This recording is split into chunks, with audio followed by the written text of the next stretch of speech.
Guys మీరు చేయాల్సింది ఒకే ఒక్క పని. ఎప్పుడు కూడా లైట్ కలర్ డ్రెస్సెస్ వేసుకొని ఈ ఎండాకాలంలో మీరు బయట తిరగండి. హాయ్ నా పేరు కాలాష, ఆమె వెల్నెస్ కోచ్. గైస్ ఈ రోజు మనం తెలుసుకోబోతుంది ఏంటంటే, ఈ సమ్మర్లో ఏ కలర్స్ వేస్తే హీట్ అబ్జర్వేషన్ ఎక్కువగా మన బాడీకి అందకుండా మనం ప్రొటెక్షన్ అవ్వడానికి కావాల్సిన కలర్స్ ఏంటనేది తెలుసుకుందాం. ఇది చాలా ముఖ్యమైన వీడియో. ఎవరైతే డార్క్ కనపడే కలర్స్ ఎక్కువగా వేస్తున్నారో సో వాటి వల్ల వచ్చే ప్రాబ్లమ్స్ అండ్ లైట్ కలర్స్ వేస్తే వచ్చే వల్ల బెనిఫిట్స్ ఏంటనేది ఈ వీడియోలో తెలుసుకుందాం. వైట్ అసలు అబ్జర్వేషనే లేదు, హీట్ ఎక్కువగా తీసుకోవట్లేదు. బ్లూ అనేది తీసుకుంటుంది. సో అండ్ గ్రీన్ వచ్చేసి డార్క్ గ్రీన్ వచ్చేసి ఇంకా ఎక్కువగా అబ్జర్వేషన్ జరుగుతుంది. సిమెంట్ కలర్ వచ్చేసి green colour, yellow colour, light red colour వచ్చింది. సో ఇక్కడ బ్లాక్ వచ్చేసి చూస్తే చాలా అబ్జర్వేషన్ జరుగుతుంది. అండ్ డార్క్ బ్లూ వచ్చేసి ఆల్మోస్ట్ మీకు ఇంకా అబ్జర్వేషన్ జరుగుతుంది. సో ఎల్లో అనేది వైట్ కన్నా కొద్దిగా తక్కువగా ఉంది.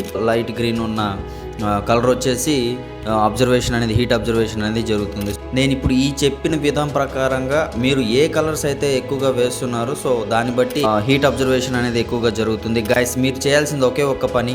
ఎప్పుడు కూడా లైట్ కలర్ డ్రెస్సెస్ వేసుకొని ఈ ఎండాకాలంలో మీరు బయట తిరగండి. ఎక్కువగా డార్క్ కలర్స్ ఎక్కువగా వేస్తున్నట్లయితే ఆటోమేటిక్గా మీరు చాలా ఇబ్బందుల్లోకి వెళ్తారు. వడదెబ్బ తగిలే అవకాశం కానీ, ఇదంతా కూడా మీ బాడీకి అబ్జర్వేషన్ జరిగి డీహైడ్రేషన్ అయిపోయే అవకాశాలు ఉంటాయి. కాబట్టి సో మీరు కేర్ తీసుకోవడం మీ బాధ్యత. జాగ్రత్తగా ఉంటారని మనస్ఫూర్తిగా కోరుకుంటున్నాను. Thank you so much. జై హింద్.